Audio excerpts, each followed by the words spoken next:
කාලයක මම දන්න විදිහට. ඔය ගල උඩ ඉන්නවා කාන්තාව හැමදාම හවස 7 වෙනකොට ඇඳුම් ටික ඔක්කොම ගලවලා වැවට පයින්. News Lens. කරන්න බලාපොරොත්තු වෙන කාන්තාවන් මේ නගරේ. අවුරුදු 30ක විතර කාලයක මම දන්න විදිහට. ඔය ගල උඩ ඉන්නවා කාන්තාව හැමදාම හවස 7 වෙනකොට ඇඳුම් ටික ඔක්කොම ගලවලා වැවට පයින්. නාන්න තැනක් නැහැ. මේ මිනිස්සුන්ගේ සනීප ආරක්ෂාව ගැන කවුද බැලුවේ? කිසිම රජයකින් කොයිම වෙලාවකවත් බැලුවේ නැහැ. නේද? බැලුවේ නැහැ නේ. එහෙම මං හිතන්නේ ඔබතුමාලා දන්නවා. මෙච්චර කාලයක් මේ ගල උඩ ඉන්න පිරිසට වතුර පහසුකමක්වත් නැහැ. ඒකේ කාන්තාව ඉන්න. එතකොට ඔය ගෙවල් පීලි තියෙනවා. බිල්ගොඩ ලයින් කියලා අපි කියන්නේ. කුරුණෑගල වැවරවුම කියන ඒ වගේ ගෙවල් පීලි.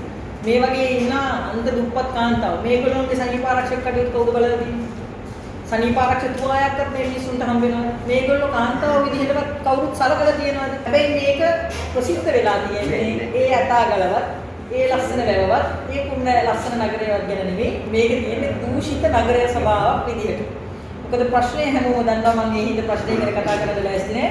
මොකද පිටින් එන කාන්තාවන්ට යාමටවත් වැසිකිළියක් සනීප ආරක්ෂක කටයුතු ගැන කටයුතු කරලා නෑ මෙච්චර කාලෙකට. තිබිච්ච වැසිකිළි ටික පවා වහලා හිටපු නගරාධිපති ඇතුළු සියලුම දෙනා එක්කෙනෙක් ගැන කතා කරන්න බෑ. මේ කාලේ පුරාවටම හිටපු බොහොමයක්ම අය අතින් වෙච්ච වැරද්ද තමයි මේ හැමදේම වහලා කඩ හැදුවා. මේ කඩවල් හැදුවේ ඇයි?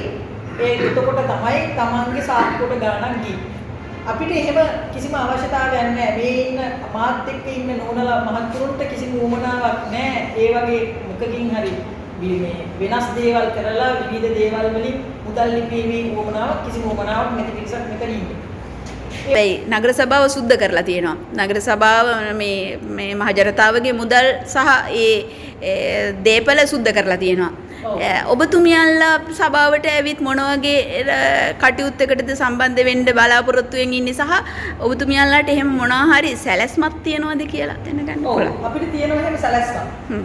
මේ නගරය හදන්න නම් කාන්තාවන් වෙනුවෙන් අයවැයෙන් වෙලා වැය කරනවා කියන මිලියන 7500 ගැන කතාවක් තියෙනවා. මිලියන 7500ක් කාන්තා සහ ළමා අභිවෘද්ධිය වෙනුවෙන් වෙන් කරලා තියෙනවා. මේක ඉස්සර කොච්චරනම් කාන්තාව නගර සභාවල් වල හිටියද? අර යගේ බිරිඳ කියලා ගේනවා, මෙයාගේ පුතා කියලා ඉන්නවා, දුව කියලා ඉන්නවා. ඒ වගේ පිරිසක් අපේ මේකේ නැහැ. අපි ඉන්නේ හරිම මේ කණ්ඩායම් පෞල් පක්ෂපාත නැති විවිධ පක්ෂවල යම් කාලවල වල කටයුතු කරත් අපි හොඳ පිරිසිදු දේශපාලනයක් කරා යන කාණ්ඩයක් තමයි ඉන්නේ. ඉතින් මම හිතනවා මේ කණ්ඩායමත් එක්ක අපි ඉදිරි දැන් මේ රජයෙන් කරන හොඳ කටයුත්තක් නම් අපි ඒකට සහයෝගය දෙන අතර මේ ක්ලීන් සිටි කියලා අපි ක්ලීන් කරනවා කියන්නේ නගරේ කුමයි අදින්නාවා කියන එකම නෙමෙයි. හැබැයි ඒ ප්‍රශ්නක් තියෙනවා. ඒක මම හිතන්නේ කොන්ද පණ තියෙන නිර්භීත කාන්තාවෝ ටිකක් මේකට ආවනම් මීට වැඩි දේවල් කරයි. මේ පිරිමි පාර්ශවයේ කියන අයට වැඩ බෑ කියලා මම කොයි වෙලාවකවත් කියන්නේ අපේ ශක්තිය තියෙන එතන තමයි. පිරිමියා මහ ගහක් නම් ඒක යටින් කාන්තාවට කොයි වෙලාවෙත් හේවල තියෙනවා, ශක්තිය තියෙනවා, ආරක්ෂාව තියෙනවා. ඒ වුණාට මේ මෙවර මැතිවරණයේදී මම ඉල්ලනවා මේ විමත් දෙකට අයවැයෙන් අයින් වෙලා තියෙන රුපියල් මිලියන 7500 වැය කරන්නේ කොහාට? කුරුණෑගල නගර සභාව වෙනුවෙන් ඒගොල්ලෝ මොනවද කරන්න ඉන්නේ? හැබැයි නගර සභාවේ 300ක් පිරිස වැඩ කරනවා කියලා කියනවා. හැබැයි කාණ්ඩුක සුද්ධ කරන්න කෙනෙක් නැහැ. හැබැයි මේ දේපල අපි ගෙදර නැත්තම් මේක මනලා යන්න පුළුවන් පිරිසක් මේකේ മന്ത്രിවරු විදිහට පත් කරලා දෙනවා. අපි නැත්තම් ආව සර්වේ කෙනෙක් දැම්ම අරන් ගියා. ඔව් මට තව එකක් දැනගන්න ඕනේ. පහුගිය කෝටාව නිසා ආවා වගේ නේ മന്ത്രിවරියන් හිටියේ.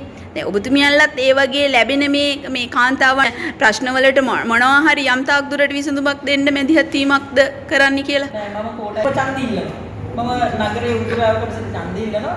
මම මුළු නගරේම ඡන්ද මගේ ඉන්නේ යාළු මිත්‍රාදීන් දන්නා මොනවද මේ අපි මම කරලා තියෙන්නේ මට කරන්න පුළුවන් කොටස මොකක්ද කියලා මම ඒ හින්දා මම කියන පුද්ගලයා විදිහට ගත්තාම මම දන්නේ අනිත් අය ගැන මම එන්නේ කෝටාව පිළිවීමට නිකන් මූණ දාගෙන පඩියක් ගන්න නම් නෙමෙයි. News Lens